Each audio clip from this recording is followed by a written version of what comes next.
동의보감하고 제가 쭉 예를 써드렸는데요.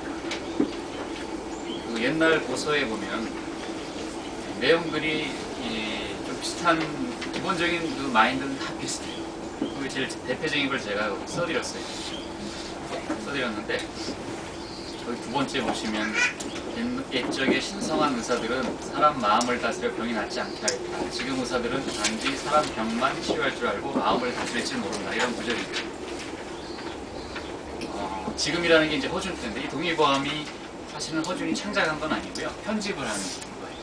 편집이 너무너무 잘했기 때문에 이 동의보감의 그 수천 페이지에 있는 그 내용들이 다 대부분 중국 고서 의서들을 다 짜집기 하는 거거든요.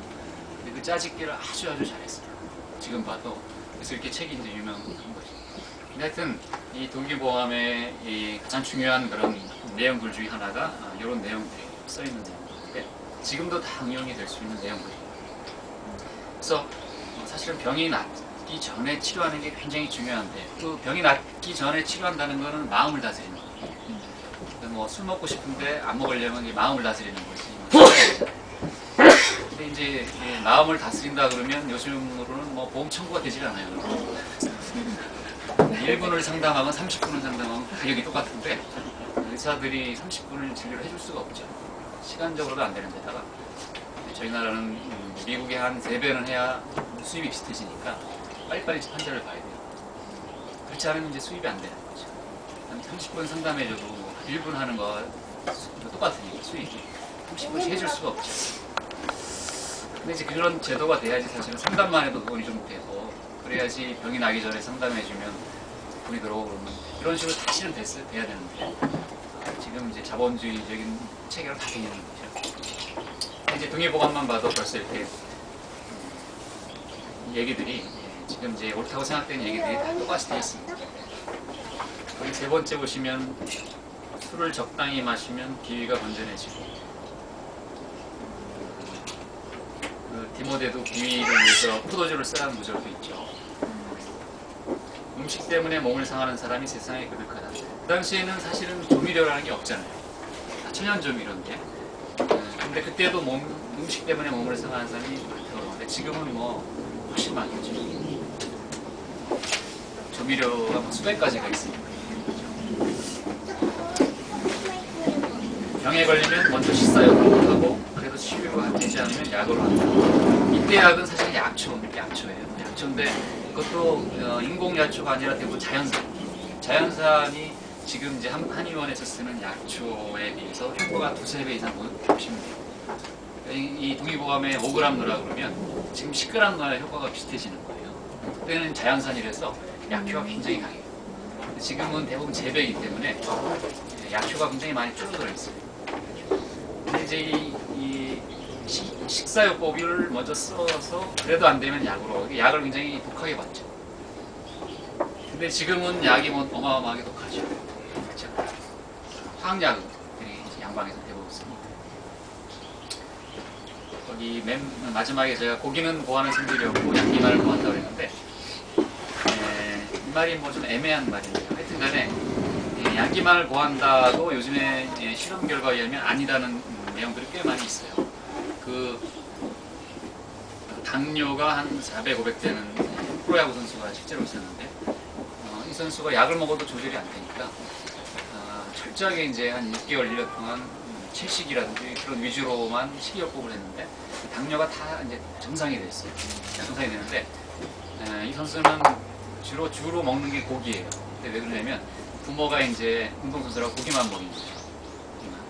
근데 이제 채식으로만 100% 바꿨는데 운동을 어떻게 할 건가 했는데 오히려 고기 때보다 에너지가 더 좋은 거예요.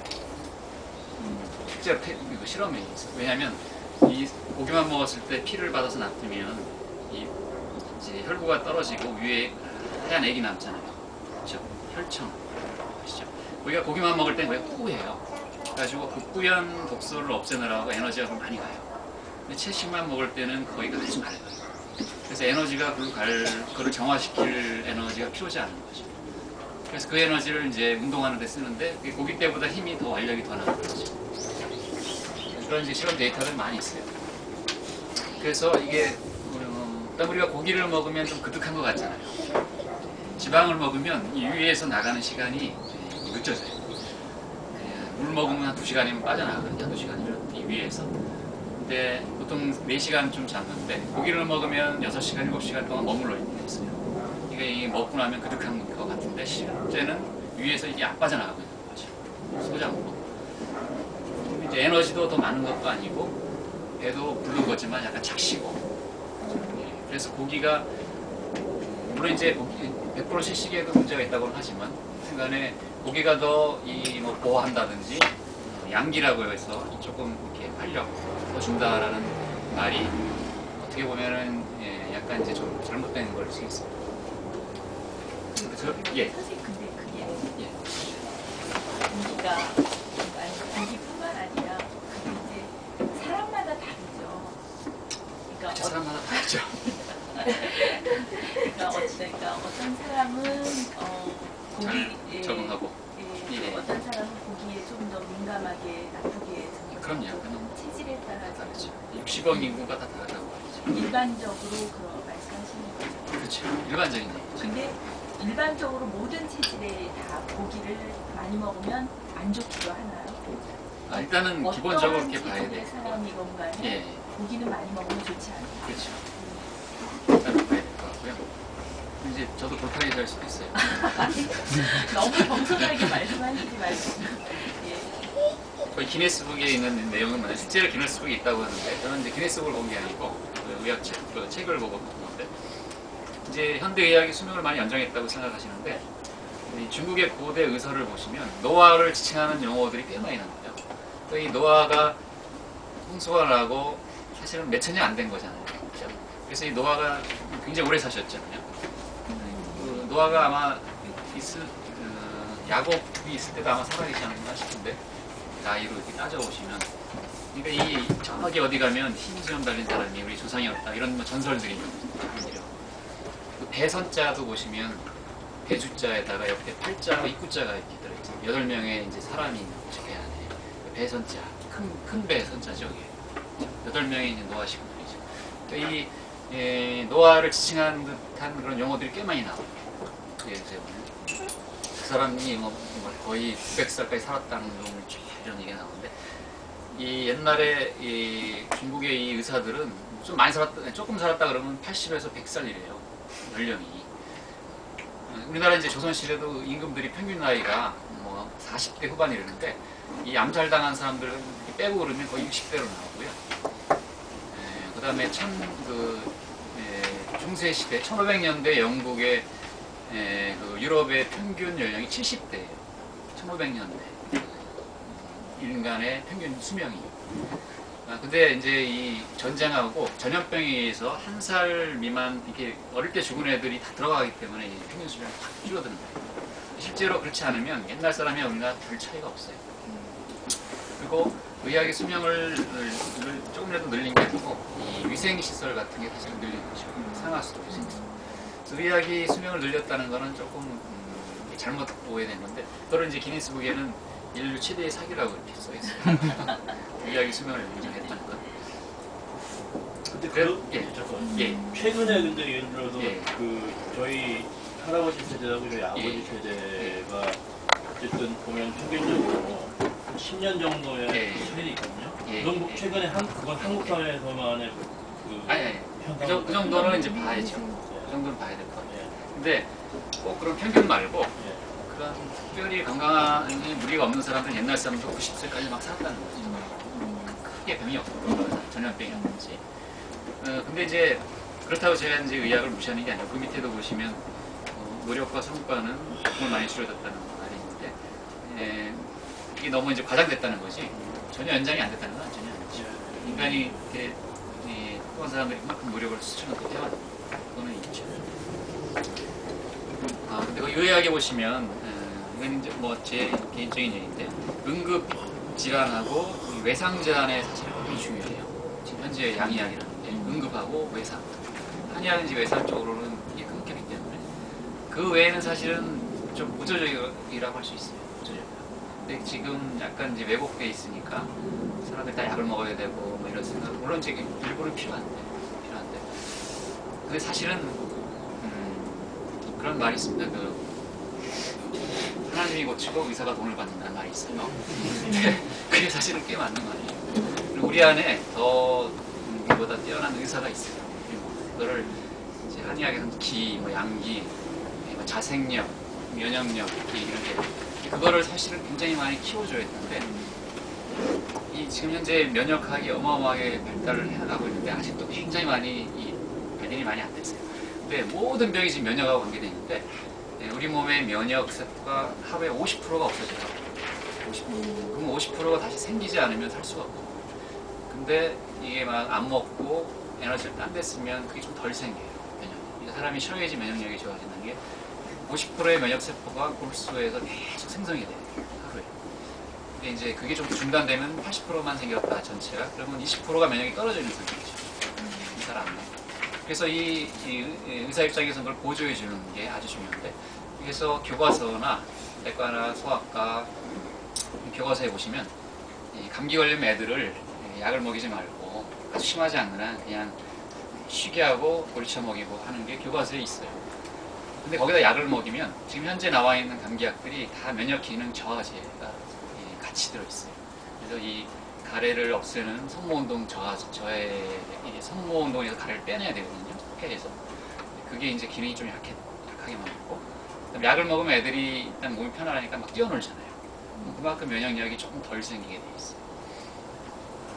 서울대병원 가정의학과에서 옛날 10년 전부터 이 오는 환자 중에 일부는 보리차 처방만 냈어요. 보리차하고 휴식, 엘레스트 해가지고 그렇게 하는데 이제 말이 많으니까 그거를 이제 계속 끌고 갈 수 없었는데, 심하지 않은 환자들은 그렇게 하는 게 오히려 좋은 거예요. 그 몸이 열이 있으므로 그 바이러스들도 좀 죽고, 그다음에 자기가 쉬니까, 힘들어서 쉬니까 몸의 면역이 조금 더 좋아지고, 그게 더 좋은데, 이제 물론 이제 머리가 아프거나 힘들면 해열제를 먹겠죠. 진통제라든지. 그걸 이제 대증요법이라고 그러죠. 몸에는 면역은 떨어지지만 몸은 좀 편하게 만들어는 주죠. 그래서 저희는 지금 이제 서영이하고 나이는 똑같지만 저희가 중학교 3학년 될 때까지 주사를 맞은 적이 없어요. 예방접종도 최소한만 맞히고, 한의사들은 우리나라에서 예방접종을 잘 안 맞죠. 자기들 아예 안 맞히는 데도 있어요. 예방접종이 거기 중금속이 들어가요. 만들 때 수은, 포르말린 이런 게 들어가서, 미국 같은 경우는 예방접종이 이제 광범위하게 시작될 때부터 자폐아가 거의 100배 이상 증가하는 통계가 있어요. 그래서 예방접종 만들 때 중금속을 집어넣지 말고 만들자는 그 어머니 모임도 아주 있고, 미국에는. 우리나라도 그런 게 있습니다. 그래서 한의사들은 특히 이제 자연주의 이런 걸 주장하는 분들은 예방접종을 잘 안 맞춰요. 최소한만 맞추고. 근데 이제 이 접종을 이렇게 나라에서 95% 정도를 목표로 접종을 시켜요. 그러면은 이 균이 돌다가 다 끝나요. 중간에 맞은 애들이. 안 맞은 애들이 안 걸리는 거죠. 한 5%가 애들이. 그래서 이 접종에 그게 100%가 목표가 아니고, 나라에서 95%가 맞히면 돌질 않아요. 전염병이. 그걸 이제 목적으로 보통 이제 실적을 해서, 이게 실적이 떨어지면 막 독려하고 95%쯤 되면 독려를 안 하죠. 그렇습니다. 또는 주사를 안 맞춰도 병이 돌다 끊어지니까, 예방접종 맞은 애들 때문에 병이 더 이상 돌지 않는 거죠. 그 덕을 볼 수도 있고, 그 다음에 접종이 이제 그 합병증이라는 게 존재하잖아요. 홍역을 맞으면 20년에서 한 40년 뒤에 이 뇌염이 걸리는 애들이 한 몇십만 명 중에 한 명씩 꼭 걸려요. 그게 이제 병명 자체도 있는데요. 이 뇌염이, 홍역으로 인한 뇌염이. 근데 그 예방접종으로 인해서 생길 수가 있어요. 우리나라도 1년에 몇 명씩 이게 생기는 거예요. 그래서 홍역으로 인한 뇌염으로 이제 추정하죠. 그런 DPT 같은 경우는 1년에 꼭 몇 명씩 죽고, 그거는 어쩔 수가 없어요. 그 나머지 애들을 전염병을 안 돌리기 위해서 마실 수밖에 없는데, DPT가 부작용이 제일 많은 것 중에 하나인데, 맞으면 소소한 부작용은 좀 꽤 있고, 사망하는 경우는 1년에 몇 건씩 나와요. 하여튼 무슨 얘기하다 빠졌는데요. 하여튼 우리 안에 그런 자생력, 면역력 뭐 이런 게 있습니다. 그거를 잘 해주는 게 사실 굉장히 중요하죠. 근데 그럼에도 불구하고 이제 병에 걸려요. 그게 이제 어려운 거죠. 이 땅에서는 병에 걸릴 수밖에 없고, 유전적으로 잘못 이렇게 엄마가 뭐 암이 있다 보면 조금만 노력을 해도 걸릴 확률이 굉장히 높아요. 유전이라는 게. 그래서 그런 굉장히 제일 어려운 병이 그런 유전 유전이라 체질병인 것 같아요. 노력을 해도 생기는 병. 예, 그래서 자연적으로 그래서 이제 우리나라가 이 한의학이라는 게 이 한나라 한자였는데 우리나라 한 대한민국 한자로 바꿨습니다. 바꿨는데 그건 무늬만 바꾼 거예요. 사실은 뭐 중국의 의학이잖아요. 그렇죠? 한의학이. 근데 우리나라가 조금 우리나라 고유의 의학이다라고 하는 게 이제 사상체질 아시죠? 이제 이재만 선생님이 그거를 창시하셨는데 그거는 무관이세요. 무관. 의사가 아니고 이제 한의학이 약간 이제 철학적인 게 있죠. 장점이야 단점일 수 있고요. 그분이 이제 사상체질을 4가지 이렇게 얘기하셨죠. 그게 이제 우리나라 고유의 의학 중에 하나라고 할 수 있고요. 이 사상체질 중에 그걸 이제 좀 신봉하는 열심히 하시는 의사 한의사도 있고 아예 무시하는 분도 계십니다. 하여튼 간에 어떤 사람이 뭐 소음인이고 어떤 사람이 소양인이다 이렇게 얘기할 때 사실은 4가지가 다 들어있는 거예요. 4가지. 근데 그 중에 한 가지 좀 부드러워진 거를 가지고 소음이 많으면 소음인 이렇게 얘기를 하는 거거든요. 우리나라는 현재 사람마다 약간씩은 다르지만 한 40~50%를 태음인이라고 그래요. 우리나라 사람들이. 이 태음인들은 음식을 아주 잘 먹어요. 뭐든지. 태음인들이. 가리지 않고 꾸역꾸역 잘 드세요. 잘 드시고 이분들은 그 땀을 내시면 아주 몸에 좋다고 그래요. 목욕탕에 가서 사우나 가서 땀 흘리고 어지러지하는 분들은 태음인이 아니고 시원하고 좋아하는 사람들은 태음인일 가능성이 높다고 있습니다. 근데 이제 옛날에 저희 우리나라가 한 70~80%가 이 뇌출혈이 돼서 풍이 오시는 분들이거든요. 뇌출혈. 근데 요즘은 이제 서양하고 똑같이 돼서 거의 70~80%가 뇌가 막혀가지고 혈관이 풍이 오세요. 이 막힌 분들 중에 상당수는 다 태음인이세요. 뭐든지 꾸역꾸역 먹다 보니까 이 성인병이 많이 있어요. 성인병. 그 다음에 소양인은 이제 다혈질 사람들 있어요. 좀 급하시고 이게 다 사람들이 섞여 있다고 그랬죠. 저도 이제 좀 섞여 있고 목사님도 이렇게 선생님 기질이 있으시고 예. 그 다음에 이 소음인들은 저는 이제 소음이 좀 많은데 굉장히 이제 몸이 약해요. 위장이 약한 게 아주 가장 특징이고 좀 이제 내향적이고 약간 내성적이고 약간 허리가 굽어 있고 앞으로 좀 구부린 자세라든지 소음이 특징인데 그래서 이제 왜 말씀드리냐면 제가 이제 약간 위장이 안 좋다 보니까 저희는 이제 한살림 음식을 주로 먹습니다. 한살림 장일수 선생님이 시작하신 협동조합 그 음식 아시죠? 자연드림하고 30년은 넘었으니까 그 음식을 1년 내내 먹다가 밖에서 음식을 먹으면 못 먹어요. 거의. 이 속이 자극이 와가지고 조미료를 안 넣은 음식들은 속이 괜찮고 뭔가를 인스턴트를 넣었으면 속이 벌써 안 좋고 이제 몸살기가 오고 몸살기가 쭉 와요. 몸 전체 근육통이라든지 이게 음식 때문에 사실 오는 게 많습니다. 근데 이제 소음인들은 그러다 보니까 음식을 가려서 먹어요. 그래서 암이라든지 이 풍이 거의 없어요. 환자 이 분해 보면. 그래서 경희의료원에 그 가보면은 한 300배도 돼요. 한방병원이. 거기에 이제 풍으로 있는 분들이 제일 많은데요. 그 중에 소음인들이 일단 제일 적고 태음인들이 제일 많고 볼 때. 그 다음에 소양인들이 조금 있고 그렇습니다. 실제로. 소양인들은 소리치다가 이제 입원하시고 터져가지고. 우리나라에 태양인은 거의 없죠. 그게 이제 이재만 선생님의 그 전통적인 거로 하면 태양인이 거의 없는데 요즘에 어떤 분들은 10%씩 있다 이런 분들이 있어요. 나폴레옹이라든지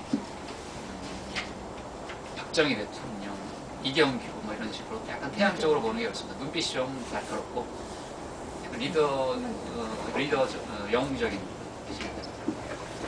이제 의인성 사망이 사실은 거의 매 나라마다 한 10위 안에 들어요. 사망률이 순위가.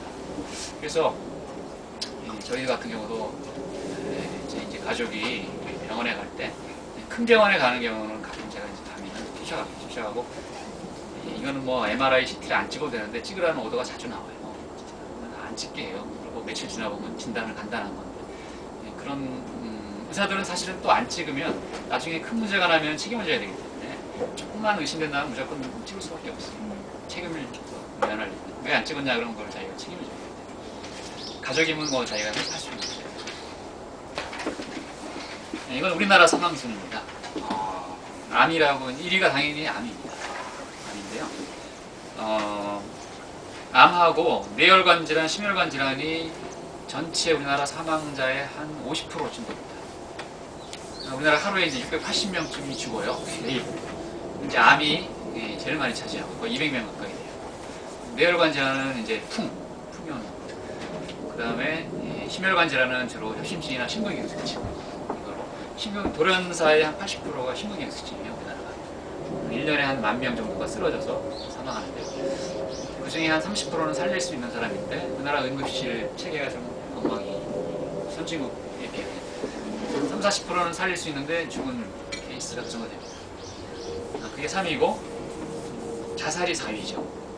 자살이 이게 1년에 하루에 40몇 명 좀 죽는데 재작년에 이제 저희 아파트 같은 동에 사는 아주머니가 그 딸이 가출했는데요. 아주머니가 자살하셨어요. 옆 라인에. 하여튼 그래서 매일 43명 평균이 자살하는 분들 굉장히 많죠. 많이 하고요. 이게 이제 20대로 가면 1위예요, 자살이. 사망수입니다. 20대가 1위고 10대가 2위가 자살이고 20대의 2위는 교통사고 10대의 1위는 교통사고. 그래서 10대, 20대 자살, 초등학생도 자살을 많이 합니다. 많이 하는데 그런 거를 이제 밝히지를 않죠. 약간 충격적인 거라서 밝히지를 않는데 매일 43명씩 이렇게 자살하는 굉장히 많은 것이 OECD 1위고 사실은 노인이 제일 많이 자살하는 걸로 되어 있고요. 당뇨 합병증으로 인해서가 5위. 여기까지는 거의 매년 변함이 없습니다. COPD라는 이게 사실은 폐질환인데요. 담배 때문에 나중에 폐가 망가져 있는 사람. 이게 앞으로 전 세계에서 사망순위 거의 3위. 지금 한 6위 되고 있는데. 담배 피면 한 20-30년 뒤에 그렇게 망가지는 경우가 많아요. 사망하는 거예요. 간 질환이 있고 T는 이제 교통사고입니다. 교통사고.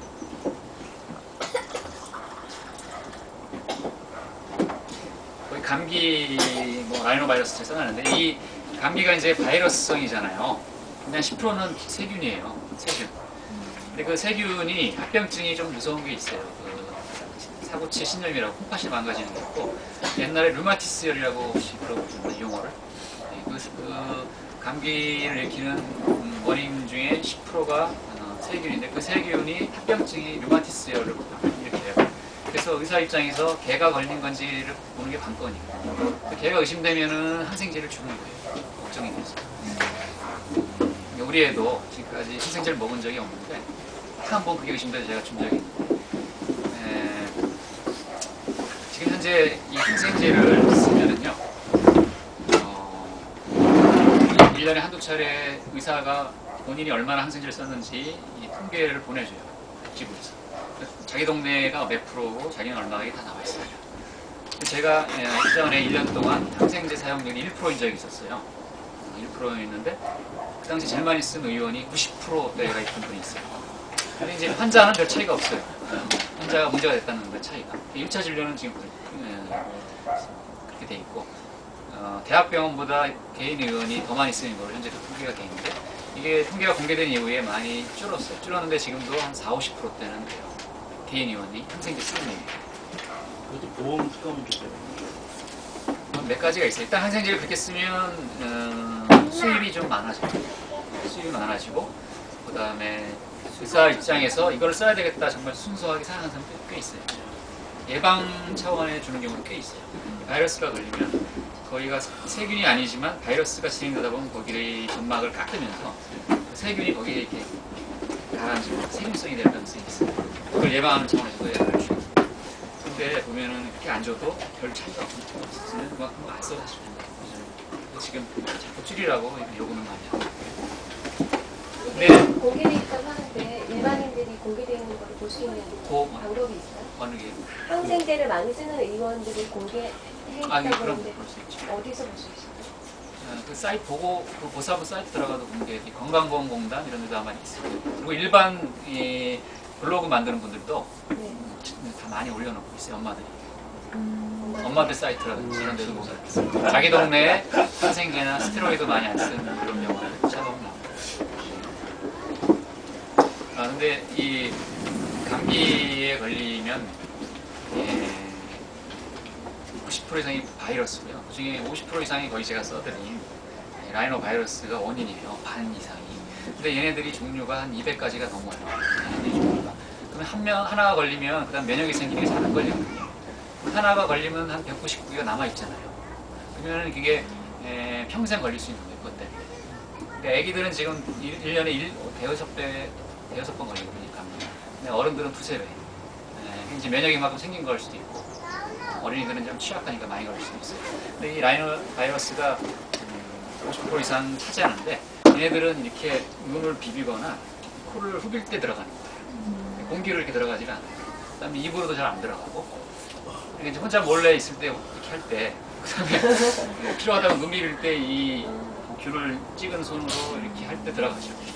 손을 열심히 씻으면 감기가 이제 한 반 준다는 거죠. 얘네들이 그렇게 일으키니까.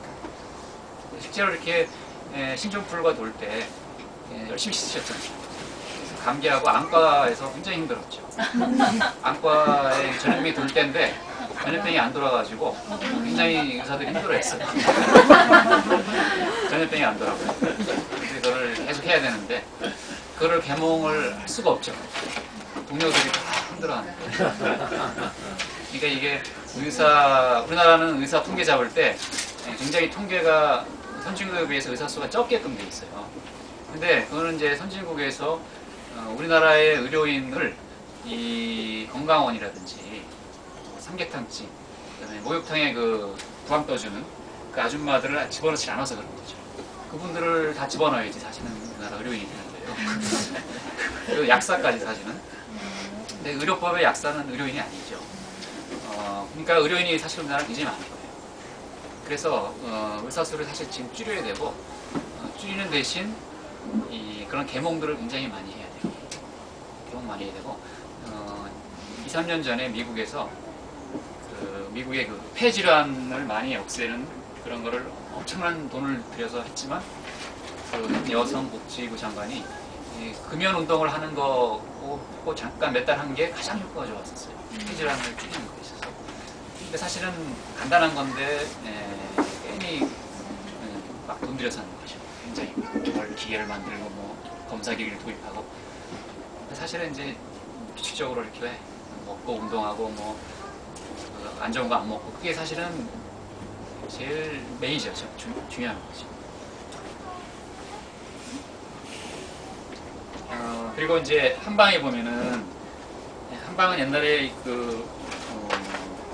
여러 가지 병 중에 외감이라고 해서 밖에서 뭔가 감염이 돼서 근데 이거 볼 수가 없었죠. 안 보이니까. 그래서 그걸 6가지라고 분류를 했어요. 풍한 서습조화라고 해서 풍사 한사에서 이게 이제 독이라고 생각하는 거죠. 그래서 풍사라는 건 이 앞에서 이렇게 몸에 들어온다. 풍, 화상풍, 뇌졸풍, 구안화사 이게 앞으로 들어온다.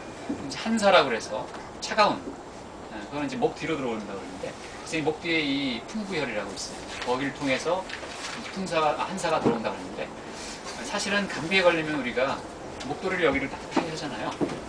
좀 추우시면 그렇죠? 근데 이게 이렇게 따뜻하게 하시면 여기에 피가 이제 조금 잘 돌잖아요. 그러면은 여기 면역 기능이 좀 올라가고 이 라이노 바이러스 같은 경우에 33, 4도의 증식이 아주 잘해요. 33도, 34도. 근데 우리 몸의 이 손끝이 한 30도가 돼요. 온도가. 내장은 한 40도가 돼요. 36.5도는 그냥 평균을 얘기하는 거예요. 목이 이렇게 차면은 이제 온도가 내려가면 이제 32도, 3도 이렇게 내려가잖아요.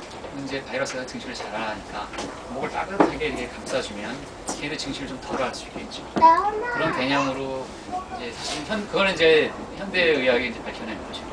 그게 이제 옛날 그 개념하고 좀 맞는 것 중에 하나라고 할 수 있죠. 그래서 이게 우리 몸이 벌써 다 이렇게 하려고 그러잖아요. 여기를 이렇게 따뜻하게 해주려고 하는 거죠. 뭐 외래 1위 뭐 이거는 우리나라 현재 이제 의사들이 보험 청구를 하면 공단에서 이 돈을 지불하잖아요. 신평원에서. 이 청구 건수가 1위가 뭐냐? 그 질문입니다. 의뢰 건수. 그러니까 어느 질환이 1년 동안 가장 많은 환자가 생겼나? 우리나라에서. 감기. 혹시 감기, 그런 호흡기 쪽인데 감기는 아니고요. 그 기관지염. 가래가 걸걸하는 기관지염. 근데 이게 기관지염은 의심해서 주는 것이 확진하는 검사는 아닙니다. 그냥 봐야 되는데 여기에 뭐 참가 볼 수가 없잖아요. 그 감기인데도 기관지염이라고 하기도 하고 감기를 일주일, 2주일 약 주면 이게 이제 삭감이라고 돼요. 의사는 분명히 줘야 되는데 그쪽에서는 과잉 진료로 나와요. 감기를 뭐 2주일 동안 치료한다는 건 과잉이다. 그럴 때 기관지염으로 그걸 돌려요. 그러니까 이게 감기인데도 이렇게 나올 수 있습니다. 그리고 이게 이제 1년에 한 사람은 굉장히 많은데 한 사람이 여러 번 가면 그건 건수로 나오죠. 건수 중에 제일 많은 거는 현재 고혈압입니다. 고혈압이 제일 1000만, 거의 뭐 1500만 건 정도 1년에 청구가 나오고 있습니다. 근데 이 고혈압이라는 게 이제 혈압이 높으면 혈압을 떨어뜨려 주는 거잖아요. 근데 이 살이 찌면은 장기가 커지는 게 아니고 지방만 느는 거예요. 근데 지방이 늘면 지방 세포가 살아야 되니까 거기 혈관들이 다 생겨요. 혈관들이. 그럼 거기까지 피를 또 보내줘야 되잖아요. 근데 혈압이 올려야지만 정상이 되니까. 근데 그 상태에서 그대로 놔둔 상태에서 약만 먹어서 혈압을 떨어뜨리면 그것까지 피가 잘 안 가겠죠. 혈압만 낮지 않아요. 거기 세포는 그대로 있는데. 그게 이제 몸에 안 좋은 거죠. 그러니까 가장 좋은 거는 그 비만 세포를 지방 세포를 줄여주면서 혈관이 없애면 저절로 떨어지게 되죠. 그게 가장 이상적이죠. 그리고 교과서에 보면 당연히 그렇게 나와 있어요. 160에 뭐 그렇게 나와도 혈압이 약을 먹지 말고 운동하고 식이요법을 하라 이렇게 나와 있습니다. 그렇게 하면은 보통 20에서 40까지 줄여줄 수 있어요. 열심히. 근데 그렇게 몇 달하고 안 돼도 그러면 약을 쓰기 시작하는 게 정석이에요. 근데 이제 그렇게 로컬에서 해보면 환자들이 다 떨어져 나가요. 환자들이 약 먹으러 왔는데 약을 안 줍니다. 그리고 운동하고 오라고 그러면 환자들이 딴데 놓죠. 그래서 오자마자 약을 다 주죠. 그게 이제 그만큼 환자들은 잘 모르고 의사들은 그렇게 하고 싶어도 환자들이 떨어져 나가고 그게 이제 계속 순환하는 경우는 거죠. 근데 혈압약을 한 번 먹으면 계속 먹어야 되나요? 그거는 이제 중증 이상, 중증 이상 환자를 얘기하고 경증인 경우는 얼마든지 끊고 있고 또 그렇게 끊으라고 돼 있고 끊으면 의사들이 조금 귀찮아요. 환자들하고 계속 상담해야 되고 계속 혈압 체크하고 환자들도 좀 부지런해야 돼요. 계속 체크하고. 그래서 경증인 경우는 끊고 자기가 유지만 관리를 잘하면 약을 얼마든지 안 써요. 안 쓰고 나중에 또 먹을 만큼 올라가면 그때 또 쓰면 돼요. 근데 이제 나쁜 거는 너무 높아도 안 쓰는 거하고 먹다 말다 하면 이 몸이 적응을 좀 못하는 거, 잘못되는 거지. 그런 거 피하시면 경증이라도 약을 얼마든지 볼 수 있어요. 끊고 유지하는 게 훨씬 좋죠.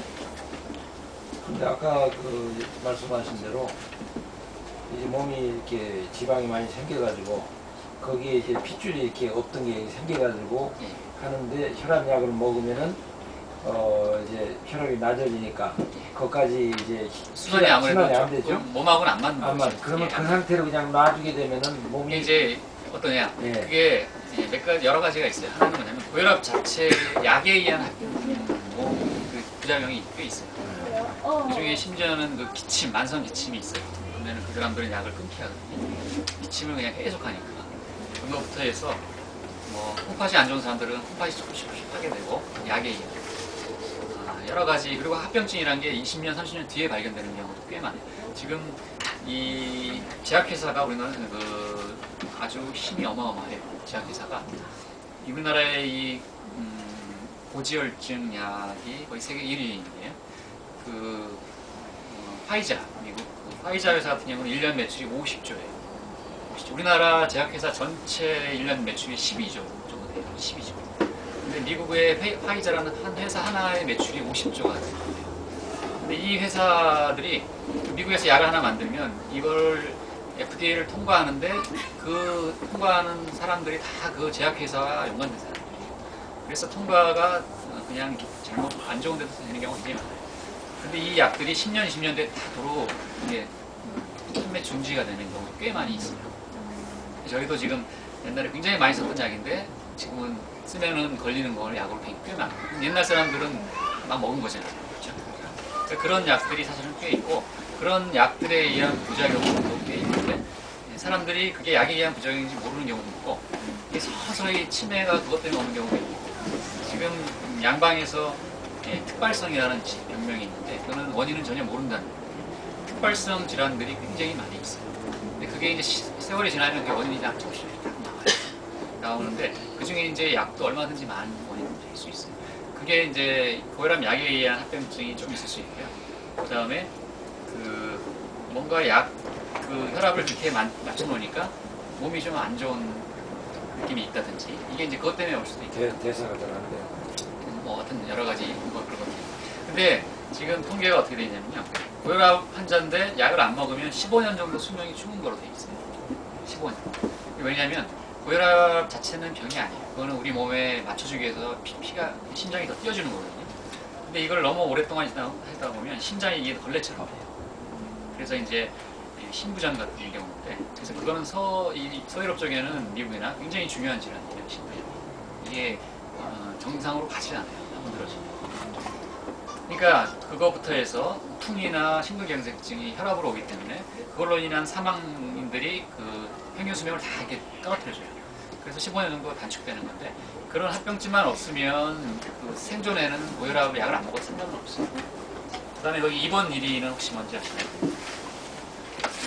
2번 1위는 사실은 분만입니다. 분만인데 분만은 이제 빼고 매년 1위 하는 게 있어요.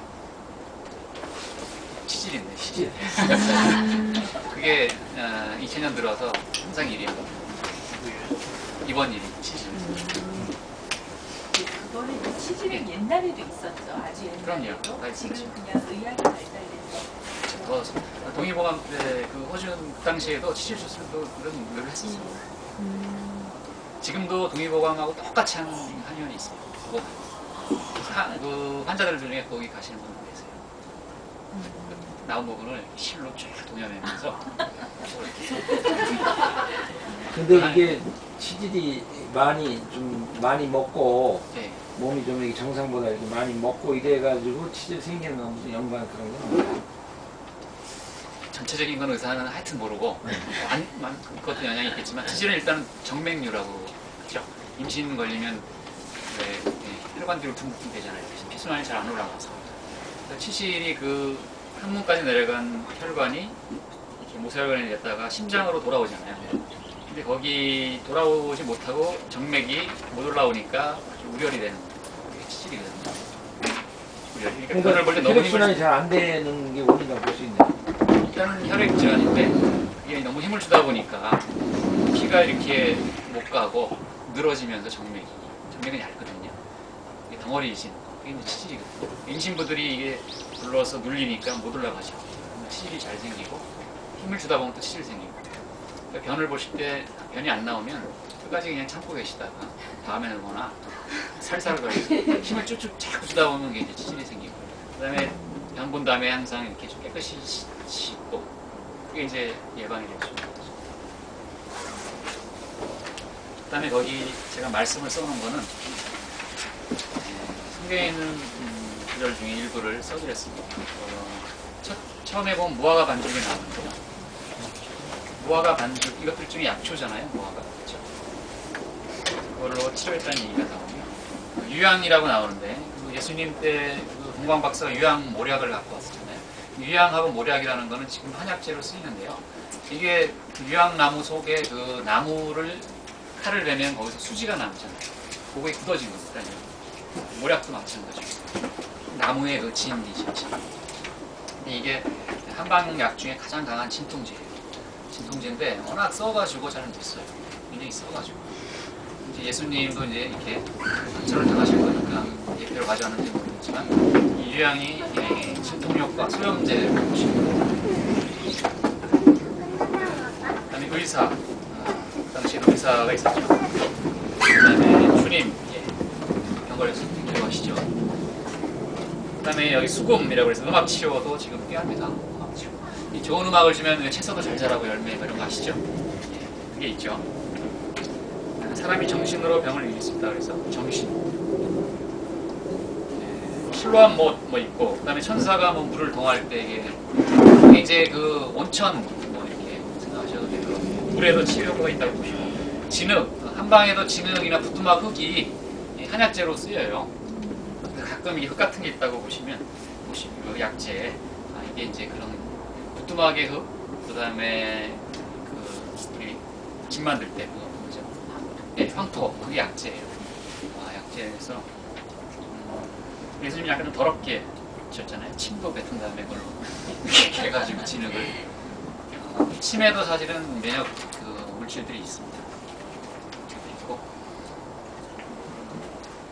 기름, 이 기름은 지금도 아주 많이 쓰여야 있는데, 이게 이제 올리브유죠. 올리브유에서 가르고 기도하고, 장로님들은 기도하고 그 전에 가르고, 의사들이 굉장히 좋아하는 구절인데요. 이 기도만 하지 말고 치료를 최선을 다한 다음에 기도하라, 이건 순서가 돼 있죠.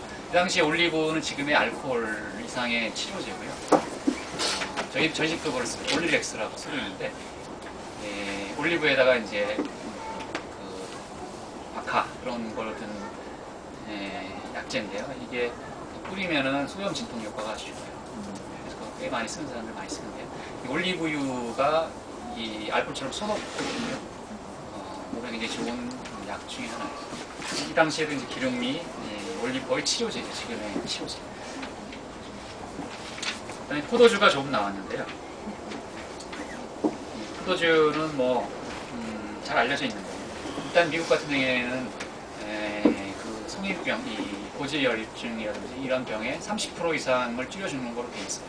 하루에 포도주 한 잔, 그다음에 소주 한 잔 좀 못되게 먹는다든지 그 정도를 매일 드시면 콜레스테롤을 한 30% 낮춰주고요. 심근경색증, 협심증, 뇌졸중을 30% 이상 낮춰줘요. 통계는 지금까지 되게 꾸준하게 나오고 있습니다. 저는 그래서 조금씩 매일 꾸준히. 그쵸? 네. 예. 아니 뭐 포도주 얼마나 하루 이틀 빼 먹어도 되고요. 포도주 그냥 적당히 한 잔 드시면 매일 소주 한 잔이라든지.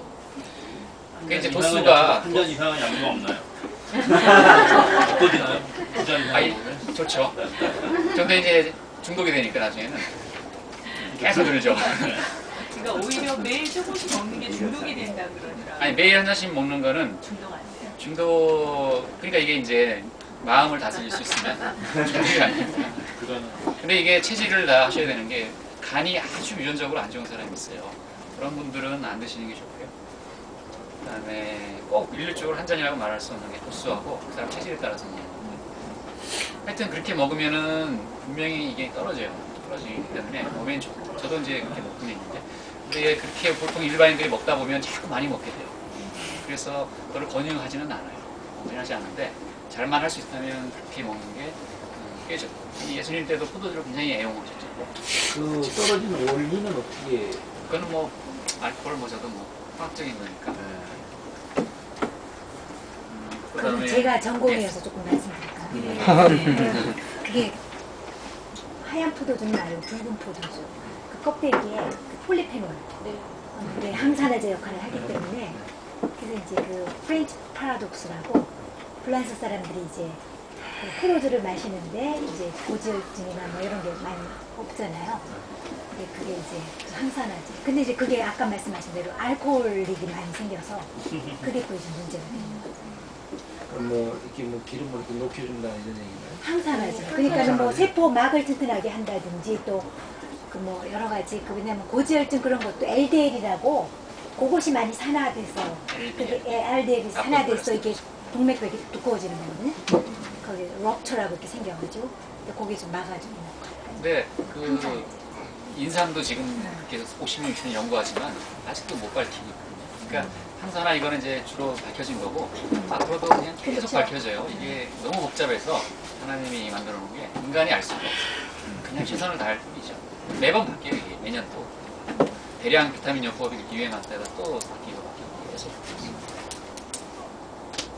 그 다음에 여기 그 다음 구절들을 보시면 지혜로운 사람의 말을 아픈 곳을 낫게 한다 그러는데, 이게 사실은 이렇게 얘기하면 진짜 이게 맞다고 보셔야 돼요.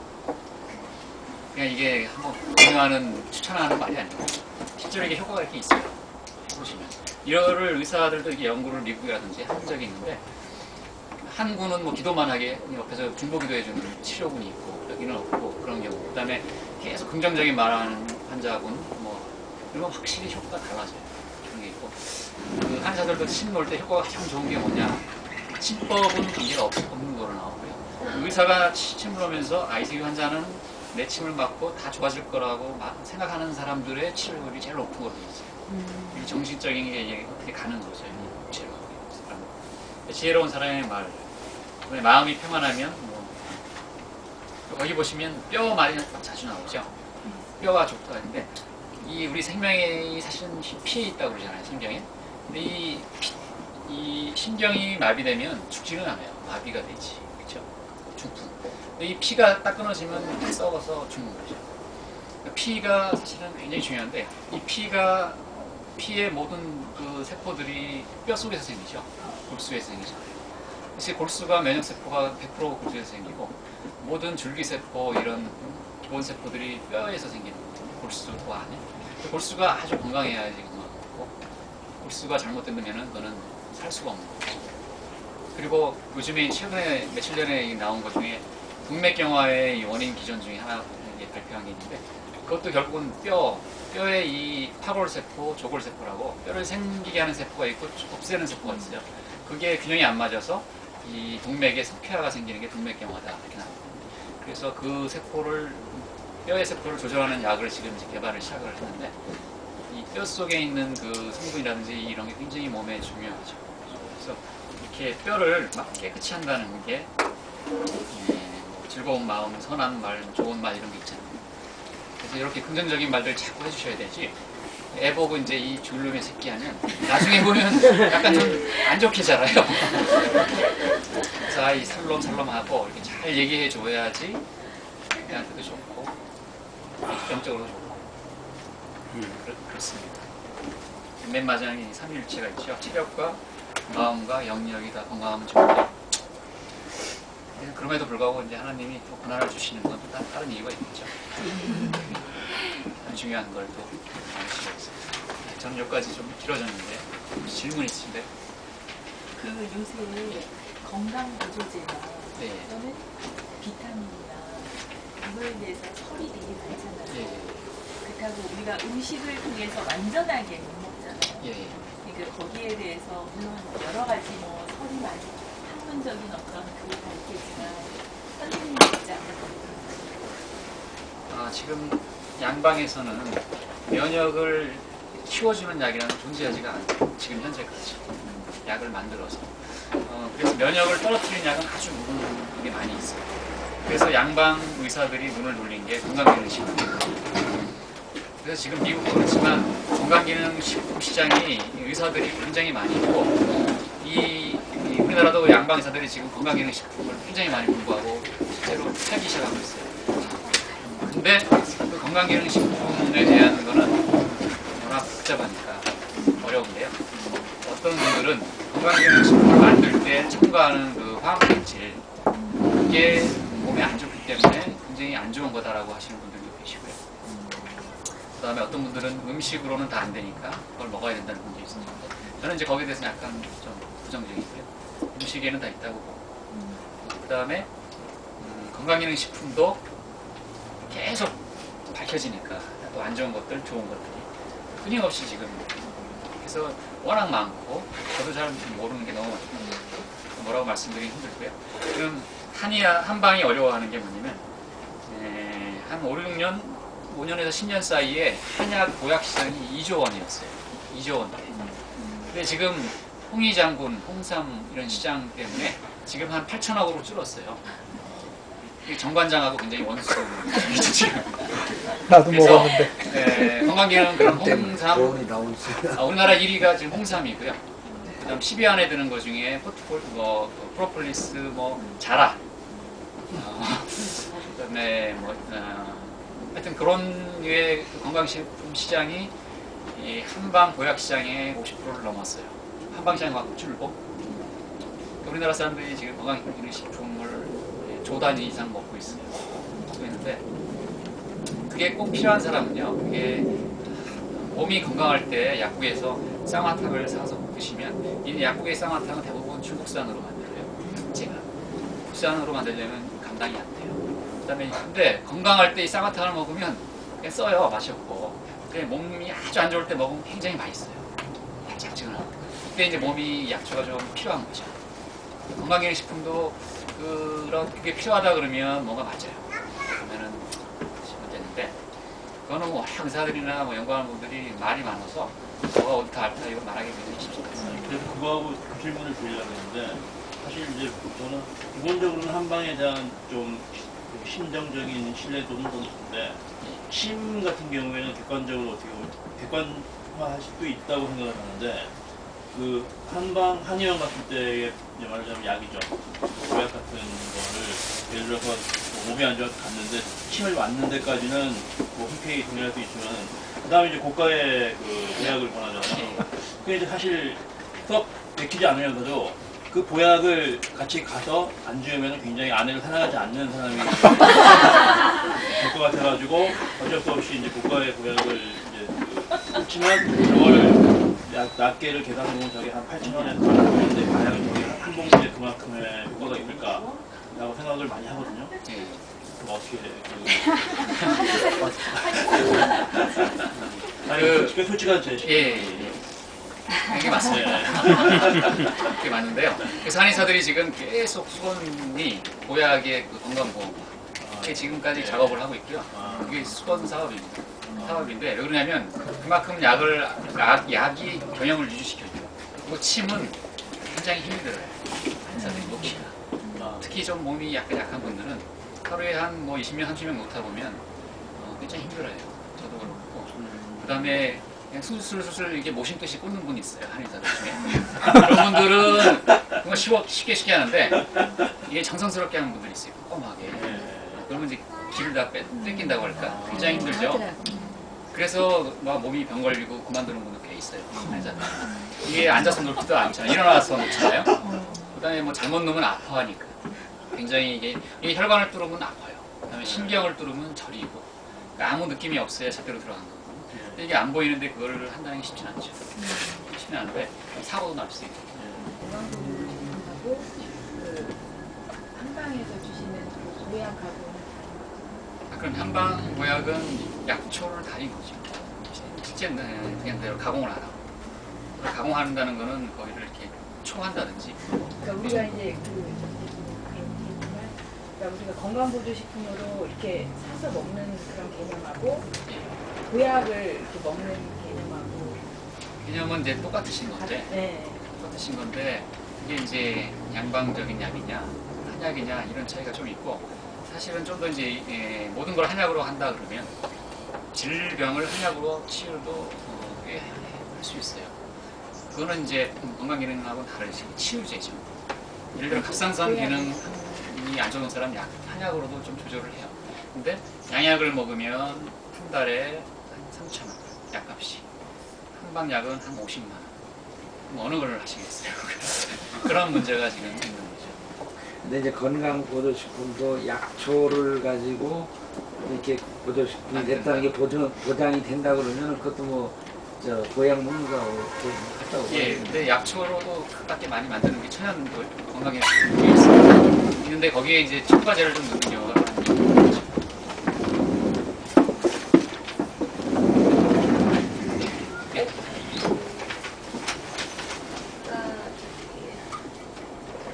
고기에 대한 설명하시면서 그 안식교도들이 건강하다고 하셨는데 제가 본 책에서 2000 몇 년도에 안식교들이 그 대규모로 헌혈을 했는데 그 피를 다 쓰지 못하고 버렸다고 하더라고요. 영양학적으로 가치가 없어서. 어디에서 나온 책에서 읽은 거예요. 책에서 읽은 구절이었거든요. 근데 실제로 아까 선생님은 고기와 채식을 비교하셨지만 그렇게 했을 때는 그런 문제가 있을지 모르겠지만 어쨌든 그 안식교도 얘기가 나와서 제가 생각이 나서 견해가 어떠신지. 그건 제가 안식교도는 잘 몰라서 정확히 말씀드리겠고 요즘에는 피 하나 뽑아서 사용할 때 거기서 수백 가지 성분을 추출해요. 예를 들어서 엽산이 부족하면 사람이 죽거든요. 엽산이라는 그 비타민 B12라든지 이게 없으면 악성병이나 그 병이 생기셨는데 이 엽산이 채식에만 남아 있을 거예요. 그다음에 비타민 B12는 고기에만 있어요. 근데 그런 성분 만약에 고기만 먹으면 이게 모자라고 아예 없고 피 속에도 그런 성분이 부족할 수 있고 그러면 그 피에는 뭐 모자라는 게 있을 수 있는 거죠. 그러면은 그걸 사용할 때 그 피를 또 못 쓰는 경우도 있고. 근데 그 경우는 아마 안식교도라고 피를 못 쓰고 하는 거는 제가 볼 때는 특수한 경우인 것 같아요. 안식교도가 제대로 그냥 채식만 하더라도 제대로 이렇게 나름 건강하게 골고루 먹었으면 그 피를 못 쓸 이유는 없을 것 같아요. 근데 안식교도가 제가 아니라서 그리고 아까 당뇨병 얘기하셨을 때 예. 당뇨도 탄수화물이 문제인 거지 고기가 문제인 게 아니잖아요. 오히려 그 당뇨를 그렇게 간단하게 생각하시면 안 돼요. 그 빈혈이고 당뇨는 그 하나가 네. 수백 가지가 연관돼 있어요. 수천 가지가. 근데 당뇨라는 건 네. 전체 영양의 네. 합이 당뇨를 만든 거지. 탄수화물 하나가 문제라는 게 아니에요. 어쨌든 넘치는 당이 문제이기 때문에 당을 조절하는 방법 중에 예. 단백질과 지방이 되게 중요한 역할을 한다고 제가 읽었거든요. 예. 그러니까 그 메커니즘이 워낙 복잡해서 뭐가 이거 뭐 이거 그렇고 하여튼 뭐 당이 많으니까 예. 거기에 대한 접근 방법을 당을 없애는 거로 좀 하는 거예요. 단백질이 선생님 그러니까 고기 단백질 말고 콩 말고 콩 단백질 우리가 흔히 알려져 있는 그거 말고 단백질이 일반적인 식품에도 있지요. 우리가 너무 고기 단백질, 콩 단백질에만 우리가 비약되게 그거는 아, 질이 문제, 질이. 질이 네, 질이 이제 고기 고기냐, 단백질하고 콩 단백질이 고기냐. 좋은 거고, 뭐 쌀에도 많아요. 네.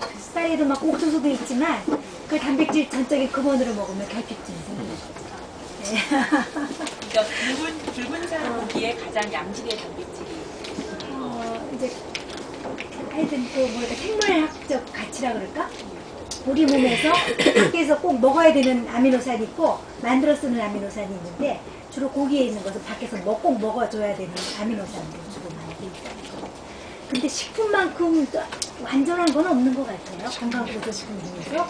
근데 보조식품도 거기서 일부를 빼는 거니까 빼는 과정 중에 다 문제가 있더라고요. 저희가 한번 해봤어요. 했는데도. 그래서 저는 사실 건강보조식품을 믿지 않는. 오늘 선생님은 계속 의사에 대해서 불신을 말하고. 근데 그러다가 또 진짜 마음에 의사를 불신하면 병이 안 날까 봐 걱정이었지. 그래서 제가 일반인들한테 이렇게 네. 한다는 게 좀 어려운 게 예. 그걸 아는 사람이 옆에 있어야 되는데 네. 그렇지 않으면 놓칠 수 있어요. 병을. 네. 질병을 놓칠 수 있는데 그걸 이제 지혜롭게 잘 생각을 하셔야 되고요. 의학이 이렇게 끼친 영향은 굉장히 큰 거죠. 그걸 우리가 감사히 생각해야 되고. 그렇죠. 근데 지금 그 약간 이게 이제 자본 시대니까 의사도 돈을 벌어야 되고 병원도 살아남기 위해서 경희대 그 병원은 대학교에서는 그 대학병원임에도 불구하고 수입 1위부터 꼴찌까지 매번 이거를 발표해요. 교수들 수입을. 그 교수들이 병원에 얼마나 수입을 줬나. 그러면 1위 한 분들은 이렇게 막 하고 꼴찌 한 분들은 좀 다니는데 그렇지만 꼴찌 한 분들이 제일 그 병원 안에서는 더 존경을 받고 이렇게 양심적으로 하니까 뭐 그런데 지금 시대가 그래서 워낙 그러니까 잘 판단해서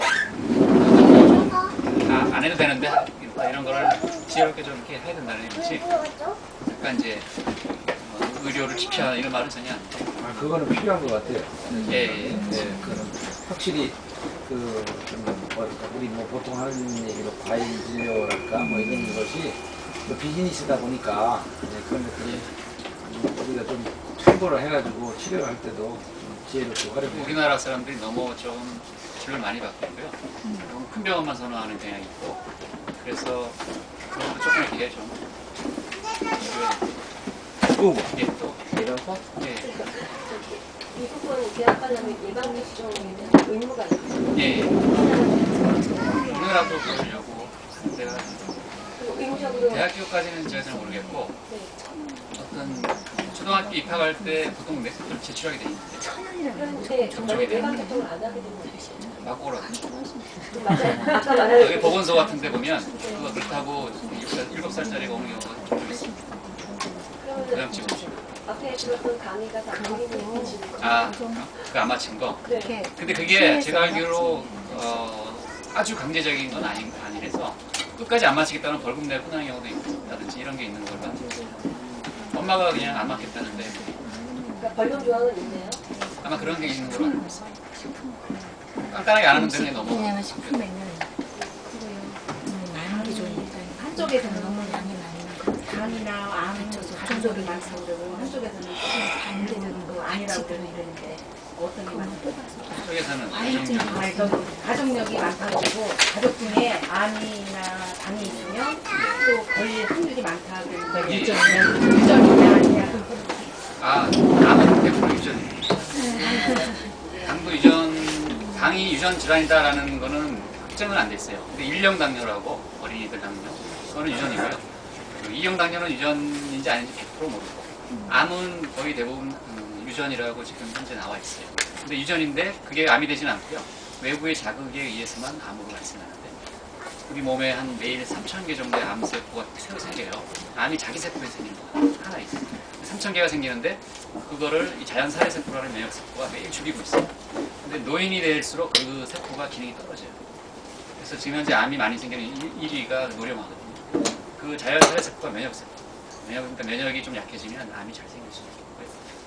그게 이제 유전으로 현재는 돼 있어요. 예, 시간이 많이 지났는데. 예. 있으시면 다음에 개인적으로. 감사합니다. 감사합니다.